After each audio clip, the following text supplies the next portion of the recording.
नमस्कार दोस्तों, आप सभी का स्वागत करता हूं डी के जनरल स्टडीज़ में। दोस्तों, पटवारी परीक्षा के लिए यहां पर भारतीय अर्थव्यवस्था के टॉप 50 एमसीक्यू प्रश्न लेकर आया हूं, जो कि पटवारी एग्ज़ाम के लिए काफ़ी महत्वपूर्ण होगा, क्योंकि यह जितने भी मैं प्रश्न लेकर आया हूं सभी का लेवल अच्छा है। तो चलिए देखते हैं। दोस्तों, अगर आप पटवारी एवं छात्र अधीक्षक की तैयारी करना चाहते हैं तो चैनल को सब्सक्राइब जरूर कर लें, क्योंकि इस चैनल में यहाँ पर पटवारी एवं छात्र अधीक्षक का क्लास स्टार्ट हो चुका है, जिसमें आपको एमसीक्यू के थ्रू यहाँ पर क्लास करवाई जाती है। साथ ही साथ बेल घंटे के ऑल बटन को भी प्रेस कर लें, ताकि जब भी मैं यहाँ पर वीडियो अपलोड करूँ तो उसका नोटिफिकेशन आप तक अवश्य पहुँचे। और टेलीग्राम ग्रुप पर लिंक नीचे दिया गया है, उसको भी जरूर से ज्वाइन करिए। दोस्तों, वीडियो अच्छा लगे तो लाइक जरूर करिए और अपने दोस्तों के साथ शेयर भी जरूर करिए। तो चलिए आगे बढ़ते हैं यहाँ पर प्रश्नों के साथ। यहाँ पर मैं जितने भी प्रश्न लेकर आए हूँ, जो कि भारतीय अर्थव्यवस्था के टॉप 50 प्रश्न हैं, सभी इंपॉर्टेंट हैं, आपको एग्ज़ाम में आने की संभावना है। यहाँ पर आपके कोई ना कोई एग्ज़ाम में आप जिसकी भी तैयारी कर रहे हैं, सभी लोग इसमें अच्छे से देख लें और अच्छे से तैयारी अपना करते रहिए। तो चलिए आगे बढ़ते हैं। सबसे पहला प्रश्न है, आर्थिक विकास सामान्यतः युग्मित होता है तो अस्फीति के साथ, स्फीति के साथ, स्टैगफ्लेशन के साथ या अति स्फीति के साथ। तो इसका यहाँ पर करेक्ट आंसर बी हो जाएगा। स्फीति के साथ यहाँ पर होता है, क्योंकि आर्थिक विकास के साथ साथ सामान्यतः वस्तुओं की मांग बढ़ जाती है और आय में यहाँ पर वृद्धि हो जाती है। नेक्स्ट क्वेश्चन है, दूसरा प्रश्न है, भारत में आर्थिक उदारीकरण शुरू हुआ है तो यहाँ पर औद्योगिक लाइसेंस नीति में वास्तविक बदलाव के साथ, भारतीय रुपयों की परिवर्तनशीलता के साथ, या प्रत्यक्ष विदेशी पूंजी में निवेश में कार्यविधिक औपचारिकताएं दूर करने के साथ, या कर दरों में महत्वपूर्ण कटौती के साथ। तो दूसरा का करेक्ट आंसर यहाँ पर ए हो जाएगा। औद्योगिक लाइसेंस नीति में वास्तविक बदलाव के साथ यहाँ पर उदारीकरण शुरू हुआ है। अगला प्रश्न है, तीसरा नंबर, भारतीय अर्थव्यवस्था के उदारीकरण का अग्रदूत या पायनियर किसे कहा जाता है? तो डॉक्टर मनमोहन सिंह हैं, पीवी नरसिम्हा राव, डॉक्टर विमल जलान या पी चिदम्बरम। तो इसका करेक्ट आंसर ए हो जाएगा। डॉक्टर मनमोहन सिंह को यहाँ पर भारतीय अर्थव्यवस्था का उदारीकरण का अग्रदूत कहा जाता है। नेक्स्ट है, भारत में राष्ट्रीय आय समंकों का आकलन किया जाता है तो योजना आयोग द्वारा, वित्त आयोग द्वारा, रिजर्व बैंक ऑफ इंडिया द्वारा या केंद्रीय सांख्यिकी संगठन द्वारा। तो चार का यहाँ पर करेक्ट आंसर डी हो जाएगा। केंद्रीय सांख्यिकी संगठन द्वारा इसका आकलन किया जाता है। और केंद्रीय सांख्यिकी संगठन का यहाँ पर जो गठन हुआ था आपका 2 मई और 1951 को यहाँ पर हुआ था, जिसका आप यहाँ पर राष्ट्रीय जो सांख्यिकी कार्यालय NSO का गठन किया गया है। तो चलिए आगे बढ़ते हैं। भारत का आर्थिक सर्वेक्षण प्रत्येक वर्ष सरकारी तौर पर प्रकाशित किया जाता है तो भारतीय रिजर्व बैंक द्वारा, भारतीय योजना आयोग द्वारा, भारत सरकार के वित्त मंत्रालय द्वारा, भारत सरकार के उद्योग मंत्रालय द्वारा। तो इसका सही आंसर सी हो जाएगा। भारत सरकार के वित्त मंत्रालय द्वारा यह जारी किया जाता है। दूसरा जो प्रश्न है, नेक्स्ट प्रश्न है, वर्तमान में जनसंख्या के सुखों का परित्याग किए बिना भविष्य के लिए ऊर्जा तथा अन्य संसाधनों की बचत निम्न में से कौन सी अवधारणा की परिभाषा है? तो आर्थिक वृद्धि है, आर्थिक विकास है, संपोषणी विकास है, मानव विकास है। तो 6 का करेक्ट आंसर सी हो जाएगा। संपोषणी यहाँ पर विकास, इसका करेक्ट आंसर आ जाएगा। दोस्तों, आपने अगर एडीओ आरआई एवं छात्र अधीक्षक का जो बिग अपडेट आया है उसको नहीं देखे होंगे तो नीचे आपको लिंक मिल जाएगा, जाकर जरूर देखिए। सभी का जल्द ही यहाँ पर नोटिफिकेशन आने वाली है, तो अभी से आप अपनी तैयारी में जुड़ जाइए। आप यहाँ पर विज्ञापन का इंतज़ार न करिए, क्योंकि इस साल सभी का यहाँ पर वैकेंसी आने वाली है। तो नेक्स्ट क्वेश्चन है 7वां नंबर, धारणीय विकास भावी पीढ़ियों के अपनी आवश्यकताओं को पूर्ण करने के सामर्थ्य से समझौता किए बगैर वर्तमान की आवश्यकताओं को पूरा करता है। इस परिप्रेक्ष्य में धारणीय विकास का सिद्धांत निम्नलिखित में से किस एक सिद्धांत के साथ स्वाभाविक रूप से जुड़ा है? तो सामाजिक न्याय, सशक्तिकरण, समावेशी विकास, वैश्वीकरण या धारण क्षमता। तो 7 का करेक्ट आंसर यहाँ पर डी हो जाएगा, धारण क्षमता। दोस्तों, अगर आप छत्तीसगढ़ पटवारी की बेस्ट तैयारी करना चाहते हैं तो चक्षु प्रकाशन लेकर आया है स्टडी गाइड, जहां पर आपको छत्तीसगढ़ पटवारी के सिलेबस से रिलेटेड सारे मटेरियल एक ही जगह पर मिल जाएंगे। अगर बात करें इसके कंटेंट की तो इस बुक में पिछले 3 सालों का यहाँ पर सॉल्वेड पेपर भी आपको मिल जाएंगे। इसके अलावा इसमें हर सब्जेक्ट को अच्छे से कवर किया गया है, चाहे समसामयिकी हो या कंप्यूटर के ज्ञान, इंग्लिश से संबंधित ग्रामर हो या गणित का, यहाँ पर हिंदी का, सभी सिलेबस वाइज यहाँ पर सारे मटेरियल आपको मिल जाएंगे। साथ ही इसके पटवारी के 20 प्रैक्टिस सेट भी आपको मिल जाएंगे, जिसे लेकर आप अच्छे से तैयारी कर सकते हैं। अगला प्रश्न है 8वां नंबर, सतत विकास का आधार है तो सामाजिक दृष्टिकोण है, आर्थिक दृष्टिकोण, पर्यावरण दृष्टिकोण, इनमें से कोई नहीं। तो सतत विकास का आधार करेक्ट आंसर सी हो जाएगा, पर्यावरणीय दृष्टिकोण। अगला है निम्न कथनों पर विचार कीजिए। एक संकल्पना के रूप में मानव पूंजी निर्माण की बेहतर व्याख्या उस प्रक्रिया के रूप में की जाती है जिसके द्वारा यहाँ पर 4 ऑप्शन दिया है। किसी देश के व्यक्ति अधिक पूंजी का संचय कर पाते हैं, देश के लोगों का ज्ञान कौशल स्तर और क्षमताओं में वृद्धि हो पाती है, गोचर धन का संचय हो पाता है, अगोचर धन का संचय हो पाता है। तो यहाँ पर 9 का जो करेक्ट आंसर आपका सी हो जाएगा। 2 और 4 यहाँ पर क्या है, सही है। अगला प्रश्न है उच्च बचत वाली अर्थव्यवस्था होते हुए भी किस कारण पूंजी निर्माण महत्वपूर्ण उत्पादन वृद्धि में परिणामित नहीं हो पाता। तो कमजोर प्रशासन तंत्र है, निरक्षरता है, उच्च जनसंख्या घनत्व या उच्च पूंजी उत्पाद अनुपात है। तो 10 का यहाँ पर जो करेक्ट आंसर डी हो जाएगा, उच्च पूंजी उत्पाद यहाँ पर अनुपात इसका कारण है। अगला प्रश्न है निम्नलिखित में कौन से मूलतः समावेशी शासन के अंग कहे जा सकते हैं। तो गैर बैंकिंग वित्तीय कंपनियों को बैंकिंग करने की अनुमति प्रदान करना, सभी जिलों में प्रभावी जिला योजना समिति को संगठित करना, जन स्वास्थ्य पर सरकारी व्यय में बढ़ोतरी करना या दोपहर का भोजन योजना का सशक्तिकरण करना। तो 11 का करेक्ट आंसर सी हो जाएगा। केवल 2, 3, 4 सही कूट यहाँ पर चुनना है, तो 2, 3, 4 यहाँ पर सही हो जाएगा, आपका एक क्या हो जाएगा यहाँ पर गलत हो जाएगा। दोस्तों आप जो भी पटवारी की यहाँ पर तैयारी कर रहे हैं, निश्चित ही आपको इस चैनल से बेनिफिट मिलेगा। तो आप चैनल में कंटिन्यू बने रहिए, चैनल को सब्सक्राइब कर रखे रहिए। आपको पटवारी से संबंधित कंटिन्यू यहाँ पर वीडियो मिलते रहेंगे, तो आप अच्छे से तैयारी करिए, नोट्स बनाते चलिए। तो अगला प्रश्न है यहाँ पर सरकार के समावेशित वृद्धि लक्ष्य को आगे ले जाने में निम्नलिखित में से कौन से कार्य सहायक साबित हो सकते हैं। तो स्व सहायता समूहों को प्रोत्साहन देना, सूक्ष्म लघु और मध्यम उद्योग को प्रोत्साहन देना, शिक्षा का अधिकार अधिनियम लागू करना। तो 12 का यहाँ पर करेक्ट आंसर डी हो जाएगा। 1, 2 और 3 तीनों यहाँ पर क्या है, सही है। आपको कूटों के आधार पर सही उत्तर चुनना है, तो उनका करेक्ट आंसर तीनों सही हो जाएगा। नेक्स्ट क्वेश्चन है आर्थिक विकास से संबंध जननांकी संक्रमण की निम्नलिखित विशिष्ट अवस्थाओं पर विचार कीजिए। तो निम्न मृत्यु दर के साथ निम्न जन्म दर, उच्च मृत्यु दर के साथ उच्च जन्म दर, निम्न मृत्यु दर के साथ उच्च जन्म दर। तो नीचे कूटों की सहायता से उपयुक्त अवस्थाओं को सही क्रम में चुनना है, सही क्रम में जमाना है। तो 13 का यहाँ पर करेक्ट आंसर सी हो जाएगा। आपका 2, 3, 1, सबसे पहले 2, फिर 3, फिर 1। तो इस तरह से करेक्ट आंसर सी हो जाएगा। पर अगला प्रश्न है जो कि 14 नंबर, कृषि उत्पादन में काष्ठ के हलों के स्थान पर इस्पात के हलों का उपयोग किए निम्नलिखित में से किसका उदाहरण है। तो श्रम बढ़ाने वाली टेक्नोलॉजी प्रगति, पूंजी बढ़ाने वाली प्रौद्योगिकी, पूंजी घटाने वाली प्रौद्योगिकी या उपयुक्त में से कोई नहीं। तो इसका सही आंसर यहाँ पर बी हो जाएगा, पूंजी बढ़ाने वाले यहाँ पर प्रौद्योगिकी इसका करेक्ट आंसर होगा, जो कि काष्ठ के स्थान पर यहाँ पर इस्पात जैसे ट्रैक्टर है इत्यादि का प्रयोग किया जाता है। तो इस तरह इसका करेक्ट आंसर बी हो जाएगा। नेक्स्ट क्वेश्चन है काली क्रांति संबंधित है तो मत्स्य पालन से, कोयला से, कच्चा तेल से, सरसों से। तो 15 का करेक्ट आंसर यहाँ पर सी हो जाएगा, कच्चा तेल उत्पादन से काली क्रांति का संबंध है। नेक्स्ट है राष्ट्रीय बागवानी मिशन कब प्रारंभ किया गया। तो मई 2004 से, मई 2006 से, मई 2007 से, मई 2005 से।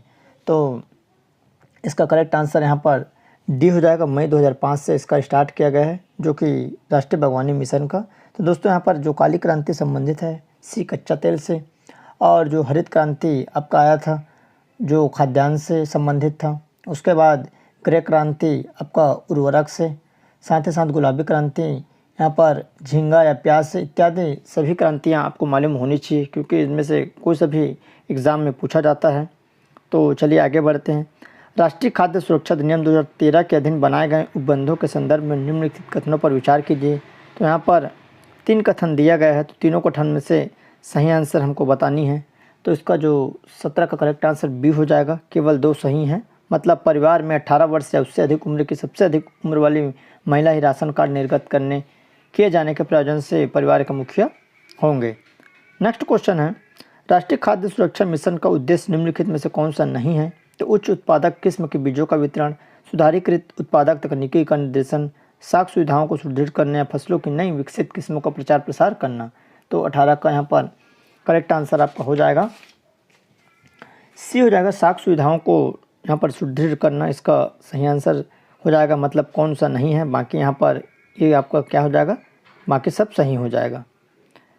अगला प्रश्न है, प्रधानमंत्री फसल बीमा योजना के संदर्भ में निम्नलिखित कथनों पर विचार कीजिए। तो इस योजना के अंतर्गत कृषकों को वर्ष के किसी भी मौसम में उनके द्वारा की किसी भी फसल की खेती करने पर 2% की एक समान दर से बीमा किस्त का भुगतान करना होगा। यह योजना चक्रवात एवं गैर मौसमी वर्षा से होने वाली कटाई उपरांत घाटे को बीमाकृत करती है। उपयुक्त कथनों में से कौन से कथन सही हैं? तो यहाँ पर 19 का करेक्ट आंसर केवल 2 हो जाएगा, जो कि केवल 2 क्या है यहाँ पर सही है।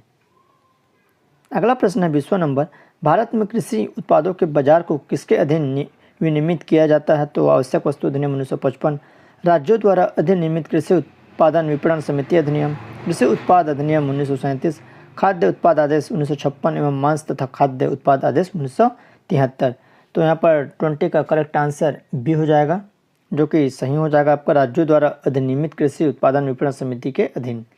अगला प्रश्न है, गन्ने की उचित एवं लाभप्रद कीमत FRP को निम्नलिखित में से कौन से अनुमोदित करता है? तो आर्थिक मामलों की मंत्रिमंडल समिति, कृषि लागत और कीमत आयोग, कृषि मंत्रालय का विपणन और निरीक्षण निदेशालय या कृषि उत्पादन विपणन समिति। तो 21 का यहाँ पर सही आंसर ए हो जाएगा, आर्थिक मामलों की मंत्रिमंडल समिति इसकी क्या करती है, अनुमोदन करती है। अगला कृषि लागत और मूल्य आयोग CACP के निम्नलिखित में से कौन से उद्देश्य हैं? तो कृषि मूल्यों का स्थिरीकरण, कृषि के लिए सार्थक वास्तविक आय स्तरों का सुनिश्चित, लोक वितरण पद्धति के माध्यम से उपभोक्ता को आवश्यक हितों की रक्षा एवं कृषकों के लिए अधिकतम मूल्य का सुनिश्चय करना। तो 22 का करेक्ट आंसर ए हो जाएगा, 1, 2, 3 यहाँ पर सही है, आपका चौथा यहाँ पर क्या है, गलत है। अगला प्रश्न है, निम्नलिखित पर विचार कीजिए। तो यहाँ पर सुपारी है, कॉफ़ी है, मूंगफली है, हल्दी है, जौ है, रागी है, तिल है। तो उपयुक्त में से किनके न्यूनतम समर्थन मूल्य की घोषणा आर्थिक मामलों की यहाँ पर कैबिनेट समिति ने की है? तो इनमें से आपको बताना कि किसकी यहाँ पर घोषणा की है। तो यहाँ पर 7 प्रकार से दिया है आपका, सुपारी, कॉफ़ी, मूंगफली, जौ, रागी, तिल। तो इसका जो 23 का करेक्ट आंसर हो जाएगा बी हो जाएगा, 2, 4, 5, 6, मतलब आपका 2, 4 और 5 और 6। तो इन चारों का यहाँ पर आर्थिक मामलों की कैबिनेट समिति ने घोषणा की है समर्थन मूल्य के लिए। अगला प्रश्न है, भारत में निम्नलिखित में से किसकी कृषि तथा सहबद्ध गतिविधियों में ऋण के वितरण में सबसे अधिक हिस्सेदारी है? तो वाणिज्यिक बैंक की, सहकारी बैंकों की, क्षेत्रीय ग्रामीण बैंकों की या सूक्ष्म वित्त संस्थाओं की, मतलब माइक्रो फाइनेंसन की। तो 24 का यहाँ पर करेक्ट आंसर ए हो जाएगा, वाणिज्यिक बैंकों की क्या है, सबसे अधिक हिस्सेदारी है जो कि ऋण में। नेक्स्ट क्वेश्चन है, भारत में औद्योगिक उत्पादन सकल सूचकांक में 8 मूल उद्योग के सूचकांक का संयुक्त भार 37.90 मतलब 90% है। निम्नलिखित में से कौन से उद्योग उन 8 मूल उद्योगों में सम्मिलित है? तो सीमेंट है, उर्वरक है, प्राकृतिक गैस है, रिफाइनरी उत्पाद या वस्त्र उद्योग। तो कूटों के आधार पर सही शब्द मतलब सही आंसर चुनना है। तो 25 का करेक्ट आंसर यहाँ पर सी हो जाएगा, 1, 2, 3, 4 यहाँ पर सही है, मतलब 1, 2, 3 और 4 यहाँ पर चारों क्या है, उन 8 उद्योगों में शामिल है। नेक्स्ट क्वेश्चन है, निम्नलिखित में से कौन सा कथन वित्तीय उत्प्रेरक की समुचित व्याख्या करता है? तो यहाँ पर 4 सेंटेंस दिया है, तो कौन सी यहाँ पर उत्प्रेरक की व्याख्या करता है? तो उसका 26 करेक्ट आंसर बी हो जाएगा। यह सरकार की गहन निश्चयात्मक कार्यवाही है जिसका लक्ष्य देश में आर्थिक गतिविधियों को बढ़ावा देना है। नेक्स्ट क्वेश्चन है, निम्नलिखित में किनको भारत सरकार के पूंजी बजट में शामिल किया जाता है? तो सड़क, इमारतें, मशीनरी आदि है, और विदेशी सरकारों से प्राप्त ऋण है, राज्य और संघ क्षेत्रों को अनुदान ऋण अग्रिम।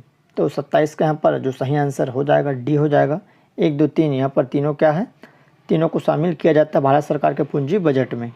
अगला क्वेश्चन है, संघ के बजट के संदर्भ में निम्नलिखित में से कौन से गैर योजना व्यय के अधीन आता है? तो रक्षा व्यय है, ब्याज अदायगी है, वेतन एवं पेंशन है या उपदान है। तो यहाँ पर ही आपको कूट का प्रयोग करके सही आंसर बतानी है। तो 28 का यहाँ पर जो सही आंसर हो जाएगा सी हो जाएगा, यहाँ पर सभी क्या है, करेक्ट है। रक्षा व्यय है, ब्याज अदायगी है, वेतन एवं पेंशन या उपदान, यहाँ पर सभी उसका करेक्ट आंसर हो जाएगा। अगला प्रश्न है, कभी कभी समाचार में आने वाले पद व्यापारी छूट दर मर्चेंट डिस्काउंट रेट को निम्नलिखित में से कौन से सबसे सही स्पष्ट करता है? तो 29 का यहाँ पर करेक्ट आंसर सी हो जाएगा। यह बैंक द्वारा किसी व्यापारी पर अपने ग्राहक को डेबिट कार्ड से भुगतान लेने पर लगाया जाने वाला शुल्क को यहाँ पर डिस्काउंट रेट, मर्चेंट रेट कहा जाता है। अगला प्रश्न है, संघीय बजट में राजकोषीय घाटे का अर्थ है। तो बजट घाटे और आंतरिक तथा बाह्य ऋणादान में निवल वृद्धि का योग, चालू व्यय और चालू राजस्व का अंतर, मुद्रीकृत घाटे और बजट घाटे का योग, भारतीय रिजर्व बैंक से संघ सरकार द्वारा किए गए ऋणादान में हुई निवल वृद्धि। तो 30 का यहाँ पर करेक्ट आंसर आपका ए हो जाएगा। बजट घाटे और आंतरिक तथा बाह्य ऋणादान में निवल वृद्धि के योग संघीय बजट में राजकोषीय घाटे यहाँ पर कहलाता है। अगला प्रश्न है, धन विधेयक के संबंध में निम्नलिखित में से कौन सा कथन सही नहीं है। तो 4 कथन यहाँ पर दिया है, तो इनमें से हमको बतानी है कौन सा सही नहीं है। तो इसका सी वाला जो ऑप्शन है सही नहीं है, मतलब धन विधेयक भारत की आकस्मिकता निधि से विनियोजित से संबंधित होता है। बाकी आपका सभी क्या है यहाँ पर सही है, ये आपका गलत है, मतलब इसका करेक्ट आंसर यहीं सी हो जाएगा, मतलब कथन सही नहीं यहाँ पर पूछा गया है। अगला प्रश्न है, निम्नलिखित में से कौन से पूंजीगत लेखा की रचना करते हैं। तो विदेशी ऋण है, प्रत्यक्ष विदेशी निवेश है, निजी प्रेषित धन है या पोर्टफोलियो निवेश है। तो 32 का यहाँ पर करेक्ट आंसर बी हो जाएगा। 1, 2, 4 आपका क्या है यहाँ पर रचना करते हैं सही है। तो यहाँ पर सही हमको उत्तर बताना है, तो 1, 2 और 4 ये सही है, तीनों आपका। तो इस तरह इसका ऑप्शन क्या हो जाएगा, बी हो जाएगा। अगला है, आयकर के लगाने, उद्ग्रहण करने और वितरण करने के संबंध में निम्नलिखित कथनों में से कौन सा एक सही है। तो यहाँ पर 4 कथन दिया गया है, तो 33 का करेक्ट आंसर ए हो जाएगा। संघ कर लगाता है, उद्ग्रहण करता है और कर प्राप्तियों का स्वयं एवं राज्यों के बीच वितरित करता है, एक सही है।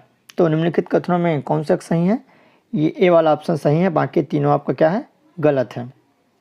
अगला प्रश्न है, भारत में वित्त आयोग का मुख्य कार्य है। तो केंद्र तथा राज्यों के बीच राजस्व का वितरण करना, वार्षिक बजट तैयार करना, राष्ट्रपति को वित्तीय मामलों पर परामर्श देना या संघ एवं राज्यों के विभिन्न मंत्रालयों के नियमों का विनिधान करना।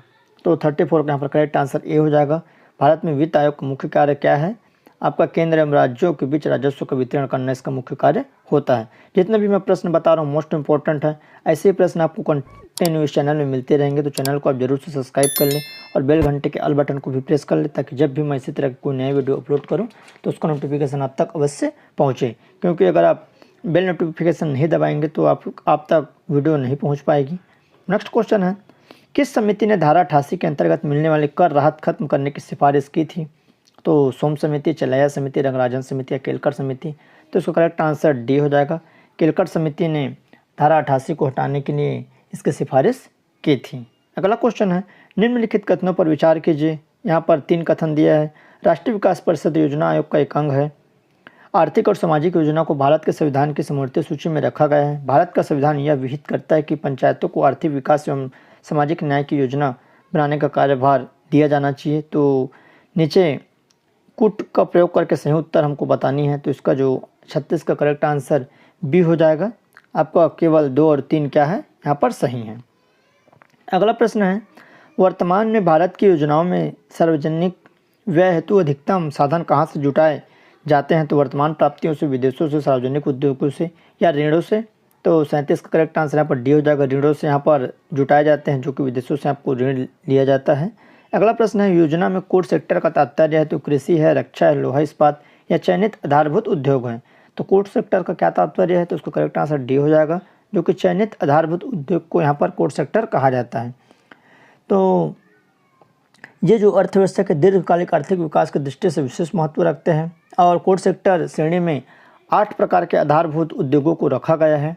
आप इसको भी जान लीजिए, जिसमें इस्पात है, सीमेंट है, उर्वरक है, खनिज तेल है, कोयला है, प्राकृतिक गैस या रिफाइनी और आपका विद्युत सम्मिलित है। तो इस तरह 8 कोर सेक्टर को यहाँ पर शामिल किया गया है। नेक्स्ट है, प्लांट इकोनॉमी फॉर इंडिया पुस्तक के लेखक कौन है। तो M Visvesvaraya, JRD Tata, JD Birla या पट्टाभी सीतारामैया। तो 39 का करेक्ट आंसर ए हो जाएगा। एम विश्वेश्वरैया यहाँ पर प्लांट इकोनॉमिक फॉर इंडिया पुस्तक के लेखक हैं। तो इन्होंने यह पुस्तक वर्ष 1934 में लिखी थी, इसको भी आपको ध्यान रखना है।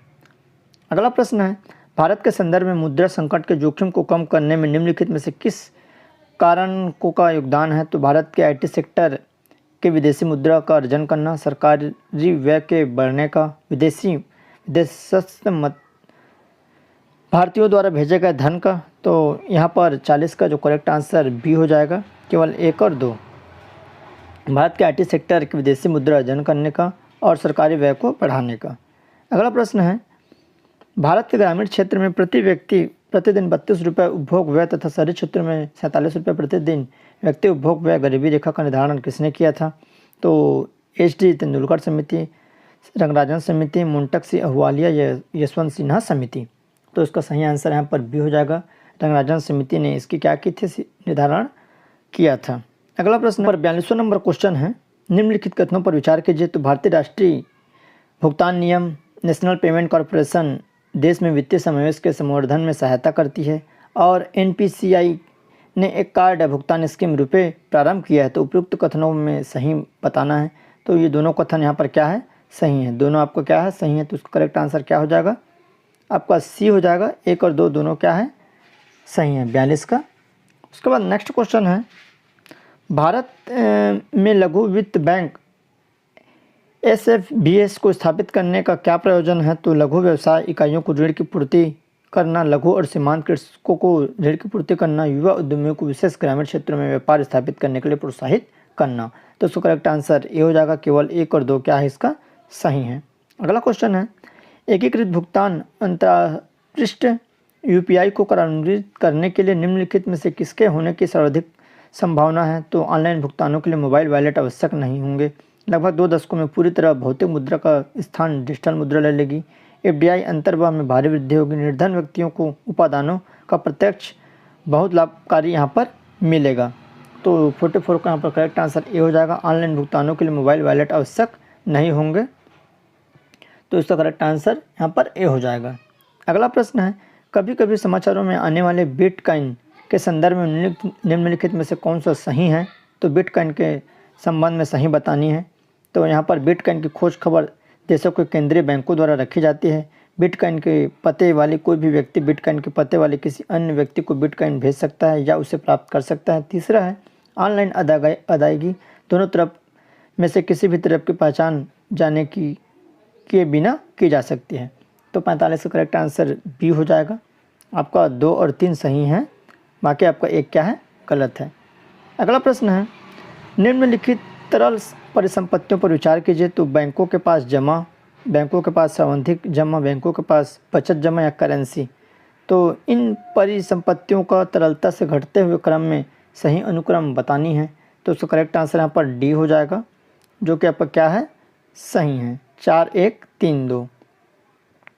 नेक्स्ट है, निम्नलिखित में से कौन सा एक कथन वैध मुद्रा मतलब लीगल टेंडर मनी के अर्थ को सही वर्णित करता है? तो न्यायालय में विधिक मामलों के लिए फीस के चुकाने में जो मुद्रा दी जाती है वह मुद्रा जो कोई ऋणदाता अपने दावे के निपटारे में स्वीकार करने के लिए बाध्य हो।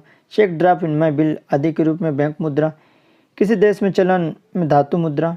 तो 47 का इसका करेक्ट आंसर बी हो जाएगा। आपको वह मुद्रा जो कोई ऋणदाता अपने दावे में निपटारे में स्वीकार करने के लिए बाध्य हो, वो सही वर्णों में यहाँ पर क्या करता है? वर्णित करता है। अगला है, काली मुद्रा ब्लैक मनी क्या है? यह अवैध मुद्रा है, यह जाली मुद्रा, यह गंदी मुद्रा है, यह अवैध आय है जिस पर आयकर नहीं दिया जाता।